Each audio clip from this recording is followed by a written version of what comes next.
All right, thanks for tuning in once again. It's Ishmael Sistrunk from the St. Louis American and STLAmerican.com here again with this week's In the Clench boxing hangout. With me today, I got Mr. E. Allen, Mr. Factoid. Factoid, glad that you could be with us again today, man. Appreciate you for coming out. Thanks for having me, man. I'm glad to be back. Where is Mike, man? We keep missing each other, man. I gotta get on the show with Mike. I know. I'm starting to think y'all the same person, with just different personalities or something. Y'all never can get on together. Yeah. Mike, he wasn't, he was busy this evening and wasn't able to make it. But always glad to have you on. We'll get it together and get us all on a show here soon. Yes, do you hear that echo? No, I didn't catch it. It could be because some feed on my end. I don't necessarily hear it, but yeah, definitely glad to be here. Okay, I think I know what's going on here. All right. Had it up in another screen where it was playing back the live feed. But we're good to go. So let's jump into this weekend. Had a couple of fights. Talked about last week, me and Mike. Danny Garcia, Lamont Peterson, not fighting each other, although, there was previously some talk of that happening. This, could have been a showcase fight to build up for that. We'll see. But they were both fighting overmatched opponents. First, let's talk about Danny Garcia in a matchup against Rod Salka. He's a lightweight that was coming up in weight. A lot of murmurs before this fight that it shouldn't have happened, that Danny Garcia was so overmatched. I think he was a 50-1 favorite going into this bout. So not a real high-profile bout. For me, though, I wasn't mad at it because I feel like Danny Garcia has fought a lot of tough fights. He's, fought almost everybody in his division. His last fight against Herrera was tougher than most people expected. So I don't mind if he gets, a gimme fight every now and then. It's okay to have those every now and then, as long as you don't put it on pay-per-view, as long as you're not trying to sell it as something that it's not. But Danny Garcia came out, did what he was supposed to do, had a vicious knockout, I believe in the third round. Factoid, did you expect him to look as dominant as he did, and does it mean anything considering the level of opposition that he was in there with? I expected Danny Garcia to come in and take care of business against a smaller fighter, and he did that. And it was an impressive knockout. I think it was the second round that he actually put that guy out of there. But Salka, just too small. Wasn't bringing anything to the table that was going to keep Danny Garcia at bay. You're talking about a guy, and I agree with you 110%. I mean, you fight Zab Judah. You fought some of the top guys out there, Amir Khan, and you can start naming other guys. Danny Garcia has been in there with some top fighters. His promotional team, Al Heyman, his management team, this is what they put in front of him. So his job, as the fighter, is to go in there and beat whoever they put in front of him. And that's what they would all tell you. I leave it up to my promoter. I leave it up to my management team. Al Heyman, thank God, and we're going to figure it out from there. So Danny went in there, and he stopped a guy who had no business in the ring with him. Wasn't ranked, I don't think, even in the top 10 in the weight class in the first place. So, again, moving up in weight. Danny looked great, and he smoked the guy out of there like he was supposed to. And now he has an opportunity to do some other things. Lamont Peterson possibly, or maybe, he talked about this was a fight, I think, at 142. I think he was a little bit above the 140 limit. So Danny Garcia, maybe is he ready to move to 47 to get that Mayweather fight? I don't know. But he smoked the guy the way he was supposed to. He looked good in doing so, was very crisp, very clean with his punches, and he took care of business. Yeah, and Garcia, he has talked about moving to 147. I don't know if he's going to do that, immediately. I think he may have another defense. But I think you hit some things on the head. Garcia, he said in the interview, hey, he trained like he was fighting anybody else. He trained like he was fighting a top contender. And you can see he did look sharp. He did look good. But, again, the level of competition, was subpar. So you expect him to do that. But there are times where we do see certain fighters where they fight down to the opposition. Danny Garcia didn't do that. He had an opponent he should have beat, and he got him out of there. You were right. Second round, dropped him, 3 times. The first one and the last one were pretty vicious. Well, the first one, not even a knockdown, but the first shot that really hurt him that set up the knockdown, that right hand, I believe, or was it left hook or was it right? I think he may have caught him with that. He caught him with that left hook so many times, right? Yeah, he jabbed him with a right to the body and came back over the top with a left. Yeah. And just, you could tell from that point on, his opponent was out of there. But you have to give him his credit. He did come in. He did handle his business.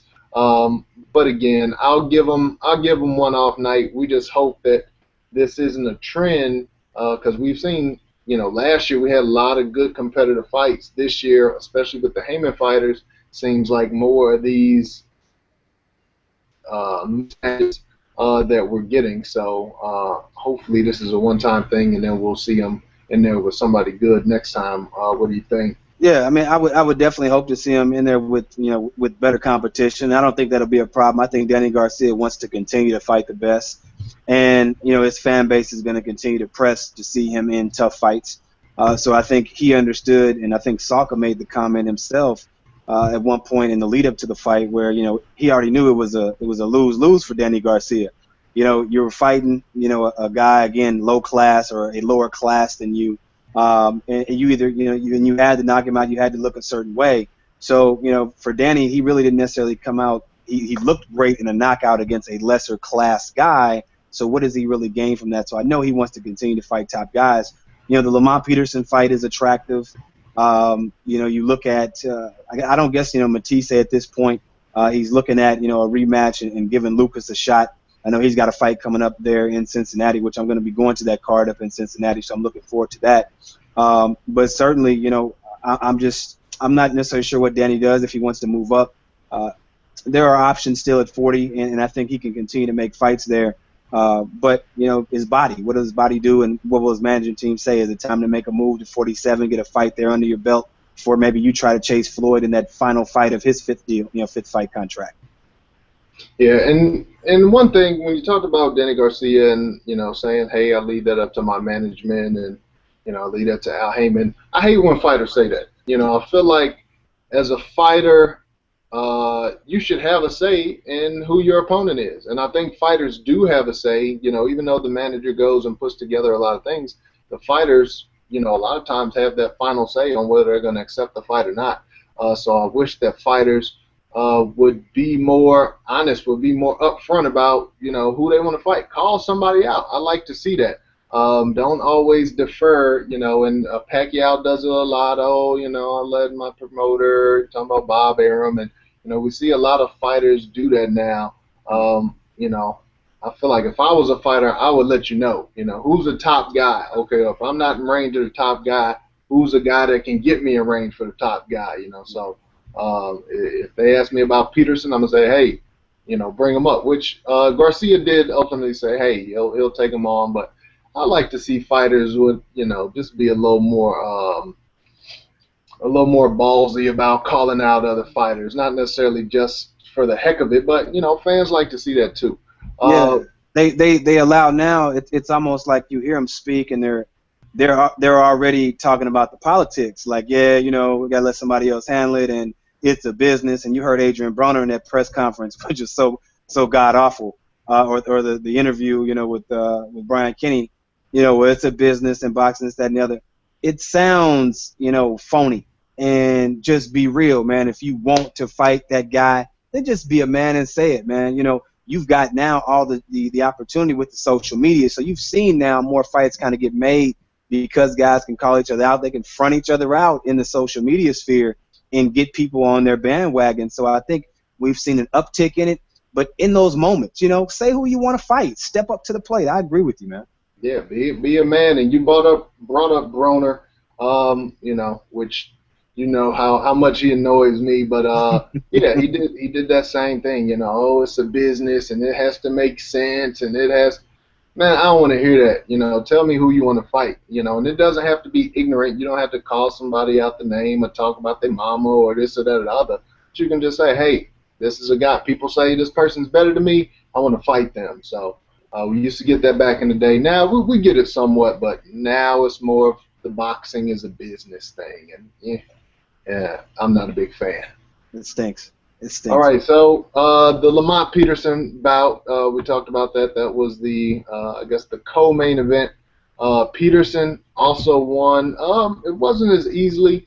He did get a stoppage, but that fight went some good rounds. How did you think that Peterson looked in that bout?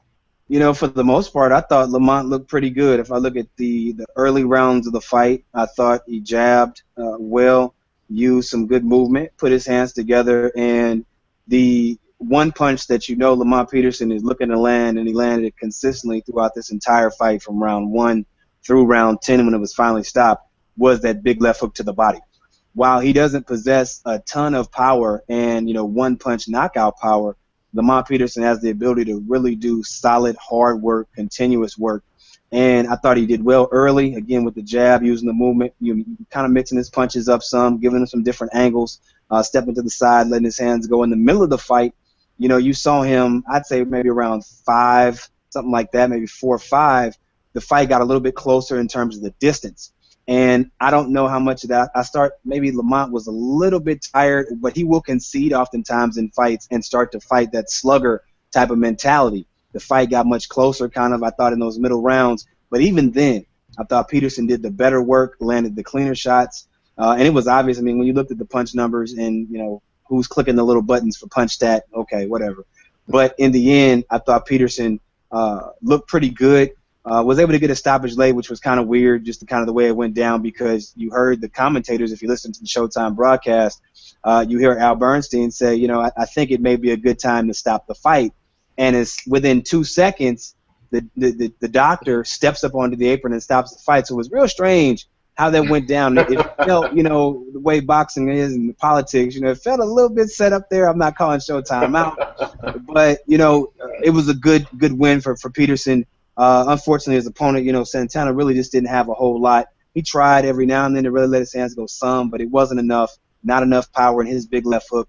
And I thought Peterson looked pretty good. Again, he doesn't have the stopping power, but he said the same thing at his press conference. Yeah, I like to fight Danny Garcia, but it has to be right. You know what I'm saying? Like, what does that mean? Why are we talking about it has to be right? If you want the guy and you want the big fight, you're a champion, and say, look, let's get it on. Exactly. It's not like you're gonna fight Edgar Santana, who he fought and get paid the same that you're gonna get paid for Danny Garcia. So the money's gonna be there. Go ahead and do it. Stop talking about if this is right, if that is right. We understand that. I understand that. If you and I were gonna fight, we say, all right, we're gonna have a prize fight. We can say we're going to work out the details behind the scenes. That's behind the scenes stuff. I don't need to hear that in your interview. We can work out that there. But don't tell me, oh, well, if the mathematical equation works out properly, if you carry the one, maybe we might be able to get it done. I don't care. Just make the fight happen, so. Yeah. But, yeah, one thing I did like, especially that you said, his body attack, Lamont Peterson's body attack was tremendous, and the fighter, his opponent was a journeyman. Santana's pretty much a journeyman fighter, but he does have power, and I think that Peterson, may have felt that power. He stood up to it very well, but I think he decided, hey, I'm gonna work this body, and I'm gonna sap this strength out of him, and that's exactly what he did.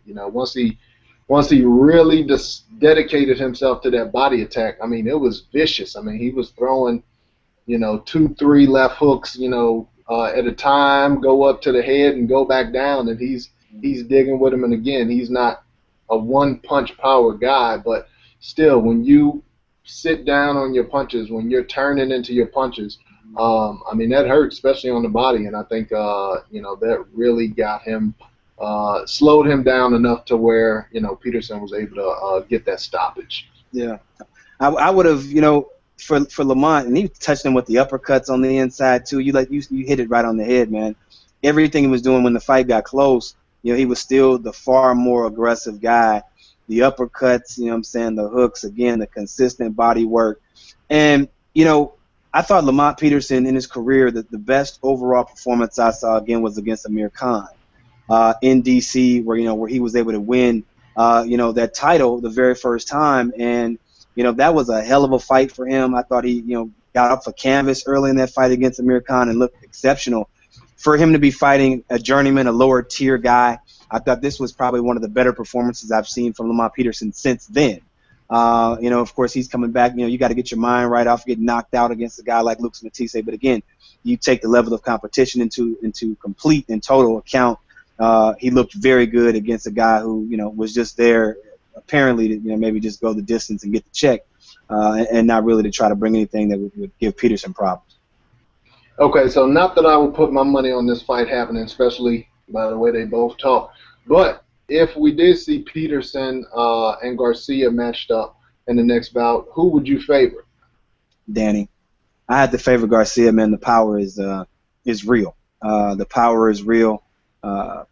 Danny's actually a better defender, I think, than maybe we give him credit for a little bit. Again, I'm never high on Danny Garcia, but, I think while Lamont Peterson is good technically and has a really sound offensive strategy, I think Danny Garcia may be a little swift enough, if I can use that pun, to be able to give Lamont Peterson some work. I think he's quick enough, fast enough with his own hands now.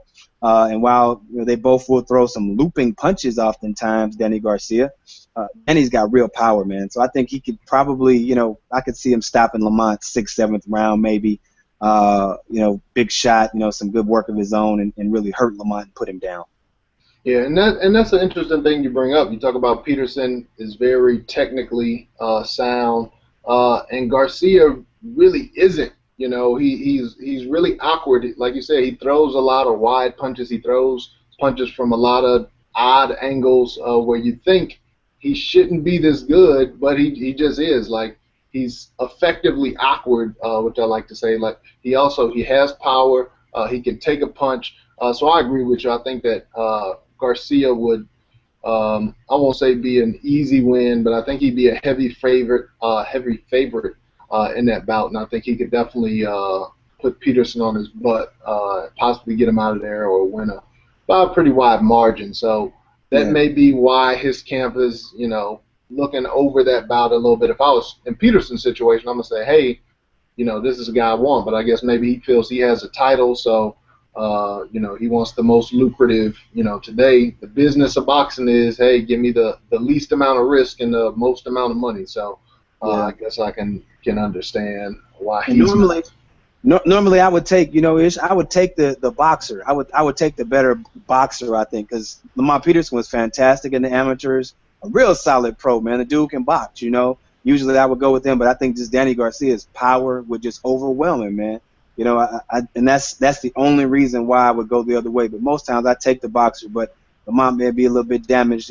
Maybe damaged goods a little bit too. Yeah, and he can be touched early in the fight. I think they said he's been down 7 or 9 times in the first 3 rounds of a fight. So that he can be gotten to, and we've seen Danny Garcia again. He was up against an overmatched opponent, but we've seen him get to chins of a lot of guys. So I agree with you. He has to be the favorite. Okay, looking at this coming week, do have an interesting bout coming up. You got Shawn Porter, Showtime Porter going against Kell Brook. Brook is an interesting guy. He's supposed to have had several title shots by now, but always ends up getting injured. So let's cross our fingers that this fight actually comes to fruition. How do you think that Brook stands against a guy like Porter? Now, we know Brook really should have been the guy to face Devin Alexander, whom Porter won the title from, but again, those injuries derailed that. So now the landscape has changed a little bit, and do you think that he can outbox Shawn Porter? Good fight, man. First and foremost, let me give a shout out to one of my Euro guys, man, Adam Roberts. I know he's going to be traveling from over there, across the pond to check out his guy, Kell Brook, some of my British boxing guys, man. So shout out to him first and foremost. I'm a big Kell Brook fan. When we talk about this fight, it's interesting because, we've looked at Kell Brook and we've been waiting for couple years now. Again, you kind of alluded to, supposed to have a couple opportunities against Devin Alexander. Those things fell through. Kell Brook is a he's an athlete. He's got good size. He's got a good body. He's got a good jab, a good right hand behind him. He hasn't been tested still to this point by an elite guy at 147 pounds. He had some trouble in a couple previous bouts, stepped up, got a knockout, got some revenge and whatnot, but he hasn't fought a guy, as far as I can see, in the top 7, 8 in the world there at 147. Shawn Porter is a little pit bull. And, what I saw in his last fight, I saw some hooks that reminded me of little Mike Tyson. Shawn Porter is physical. He gave, Devin Alexander everything that he wanted and took, that title, went in there against Paulie, and gave Paulie, everything that he wanted. This guy's now fought 2 world-class guys at 47, is hungry, is training hard, seems like he's getting better, understands how to use his body in the ring to be effective, whatever he's got to do. So this is a fight, I kind of look at it between 2 athletes, if you will. Not necessarily the greatest boxers in the world, but 2 real athletes. I think Shawn Porter is clearly extremely athletic. You can see it, the body, the way he's built. And Kell Brook is also like that. So it's an interesting fight. I really expect, though, Shawn Porter's physicality, his hunger right now, and the experience he's had against a couple of world-class world champions to be the difference. I think he will give Kell Brook some problems, and I could see this fight getting stopped, in the late rounds. I could see, maybe 8, 9, just he wears Kell Brook down because conditioning has been an issue for Brook in the past, and Shawn Porter has a motor, that's high class. So I could definitely see him maybe getting a stoppage late. Yeah, and you put that explanation so eloquently and, so in depth. For me, I look at it in a real simple way. And one thing, I'll touch on what you just said first. Yeah. You said that Brook has had some stamina issues in the past, and Porter is a guy known for having a motor, known for being pretty rough, being pretty physical, making it a fight. And to elaborate off that, number 2, I think if you're a guy who has developed this reputation as being injury prone, Shawn Porter's the last guy you want to fight, because Shawn Porter is going to rough you up. I mean, he's going to clinch, he's going to fight out the clinch, he's going to bully you up against a rope. Again, he's a short guy, but he's stocky, he's built. You talked about that, and he's so strong, and that was so evident against both Devin Alexander and Paulie Malignaggi, that he's just so strong and physical that if you're a guy who has had some injuries, and that's something that could possibly be in the back of your mind, where you're, hey, I don't want to get injured. I just don't think that's a good matchup, and I think that Porter, even though, again, he's not the best technical fighter at all. Technically, he has a lot of flaws, but he makes up for it just by that brute strength, just by that relentlessness, and by that power. And so I think those things are bad news for Kell Brook. Yeah, absolutely. And Kell Brook is, like I said, it's a big test for him. He's been waiting so long, and I figure that he's continued to be hungry. He's continued to talk, about getting an opportunity. I know he's excited, but Shawn Porter, to me right now, I wanted to see the Keith Thurman fight, with some maybe I think we talked about and touched on once before. I think that could be a really, really attractive matchup, Keith Thurman and Shawn Porter. But I just expect Porter to be just too much. And Kell Brook, again, having not been to that high level, and especially not having faced anybody like Shawn Porter, I think it's going to be a real issue for him. Okay, well, we got a couple other fights on that card I want to talk about real briefly. First of all, Sakio Bika, Anthony Durrell, a rematch. That was a little bit of a controversial. The first fight was a draw. Bika has the title, was able to keep it. A lot of people thought that Durrell won. How do you see things being different, or will things be any different in this rematch? Who do you favor? It's an interesting fight. The first fight was interesting, and I thought it was really close. I had it around about a draw or maybe a close win for Durrell. Sakio Bika does a great job of mucking up the fight, making it ugly. and doing, some of those inside tactics. He uses his head, uses his shoulder. Sakio's a vet, man. He's a tricky guy. I think if Darrell is able to, if he comes in tip-top condition and can keep his foot on the gas offensively for a long stretch of the fight, build up some rounds, really work behind his jab and the shot behind it. The Darrells have really solid boxing skills that can use their distance and their length from the outside effectively. So I think if he's able to do that, mix in his combination, stay aggressive, beat Sakio Bika to the punch, more times than Bika can get in there and make it rough. And even if it gets inside, continue to let his hands work on the inside, he's got to be active for the entire fight to steal it away, I think, from Sakio. But, the Darrells have so much skill. Anthony, as well as Andre, I think the guys are fantastic. It's just, what their careers have just been real, just terribly managed and whatever the case may be. But I think he can go in there if he's active, continually active, really works the jab effectively. I think he can beat Sakio Bika and take that title, whatever that alphabet trinket is. Well, I'm gonna go with Team Bika, and part of it, I'm gonna be a homer. Sakio Bika, he's from Australia, but he's trained out of St. Louis under Kevin Cunningham for a long time. Mm-hmm. So I'm gonna go with Bika. I think it's a close fight. So I want a close fight. I'm gonna go with the guy that I'm gonna be rooting for. So Matt Sakio Bika, nice guy, hits hard. It doesn't necessarily look like it when he's in the ring if you're watching on TV. Again, because he does muck up a fight. He does do a lot of holding, a lot of shoulder, and he's a physical fighter, kind of like Shawn Porter. He's a very physical fighter.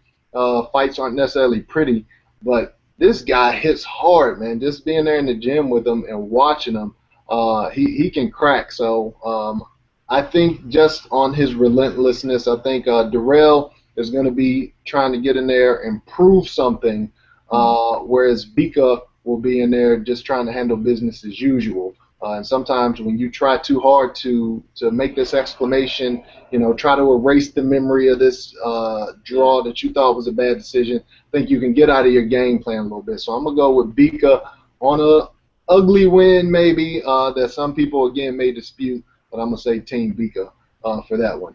All right, the other fight this weekend, and I know that this is your guy, Deontay Wilder is fighting.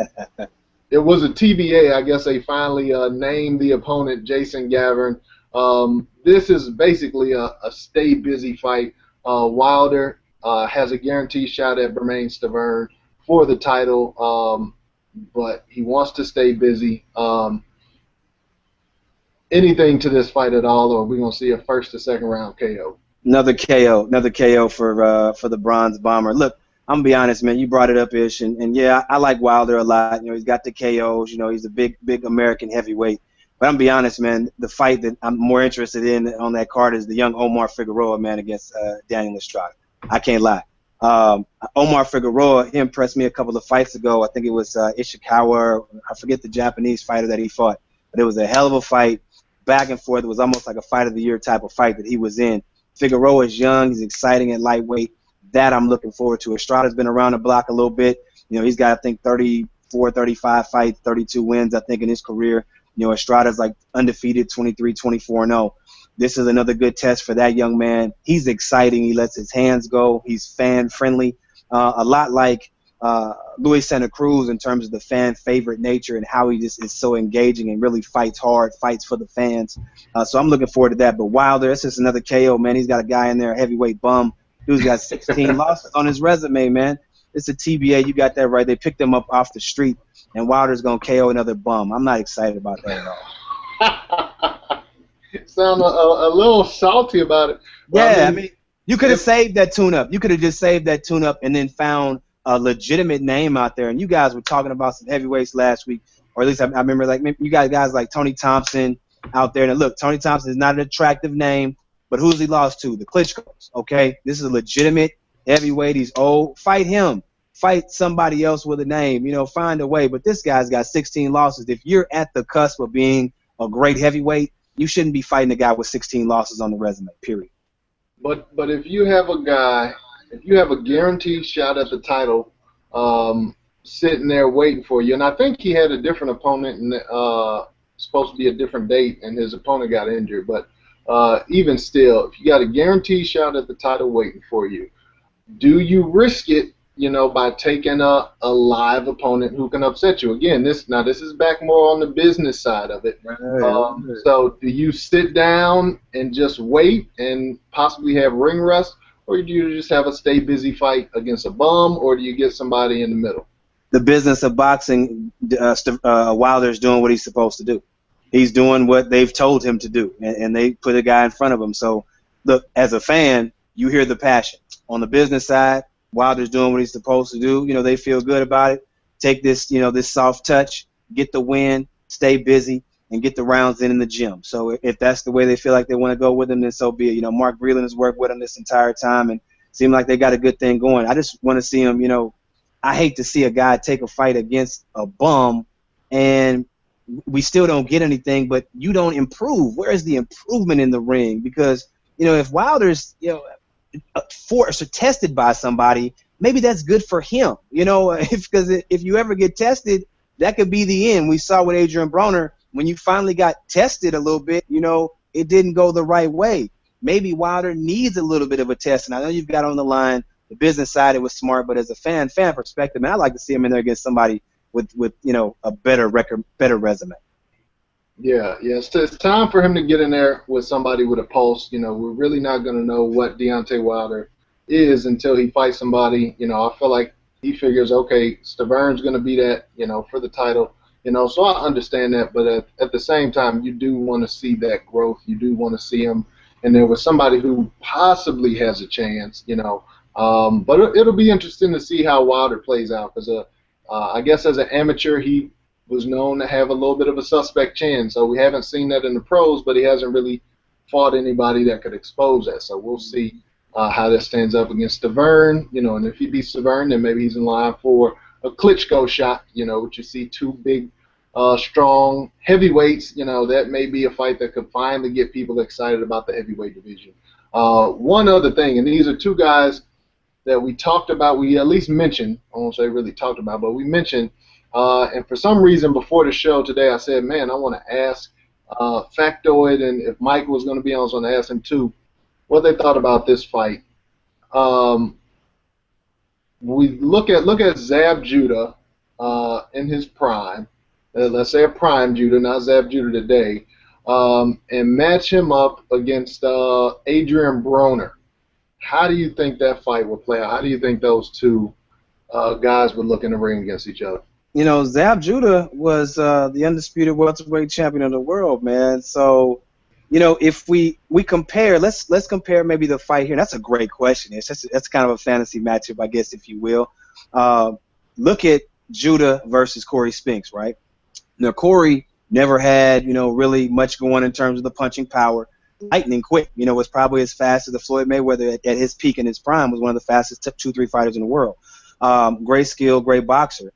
Broner, never quite that. Again, a guy who stands in the pocket and is right there to be hit, doesn't use any type of movement to be, that young and figure he has legs. So I would think Zab Judah would actually come away with a solid victory. Zab Judah only really lost to fighters at that point, and even if he moved a little bit further in his career, he only lost to A-plus guys, really A-level guys. Never really saw him losing to, B fighters. And while Adrien Broner won some world titles at lower weight classes, he got punished pretty bad. The Malignaggi fight was close, and Paulie's a veteran 47-pounder, and Paulie we see, later against Zab and Paulie fight. So I would definitely favor Zab Judah. I think Zab would probably give Broner, a little bit of the business. And, it's not like Zab Judah didn't pack a little bit of a punch back in the day either. He could wobble a few cats. So while his chin may have been suspect, I don't know if Broner necessarily has that type of power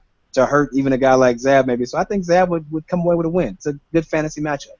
Yeah, an interesting matchup. And I still don't even know.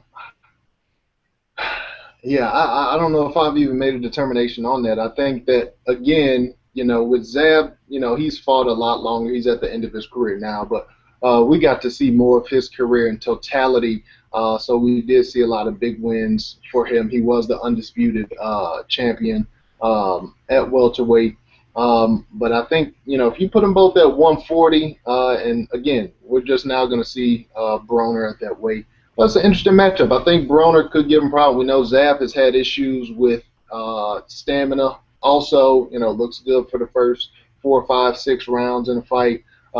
Is that something that Broner could expose on him? But just a question that came to my mind. Actually, at church today, a guy was talking about Muhammad Ali versus Mike Tyson, which is one that everybody talks about. But I didn't want to hit that off today. But maybe I think as we do the shows, and I'll give you guys notice beforehand now so you're not on the spot. But have one fantasy matchup, maybe discuss it. That's something that a lot of boxing fans do.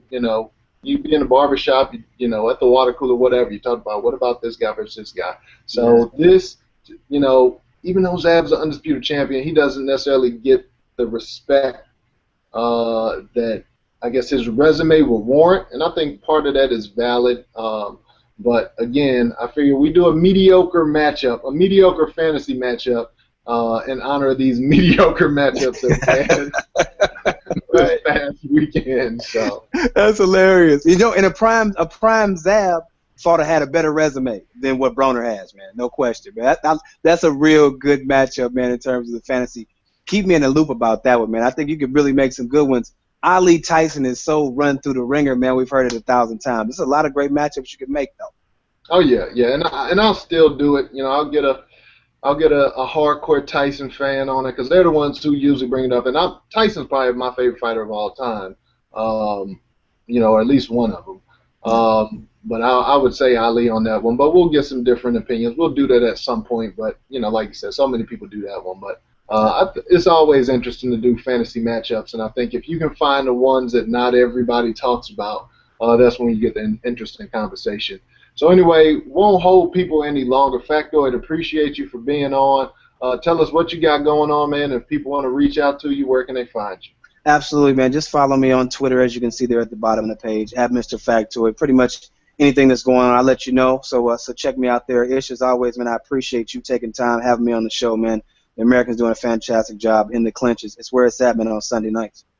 Appreciate it, and we'll be back next week. Hopefully we'll get Mike back on, maybe able to get, some other guys back on as well. But if not, the show's going to keep rolling. The train's going to keep rolling. So Factoid, always appreciate having you, and check us out, stlamerican.com, or here on YouTube. Just hit that subscribe button. We'll see you later. Peace.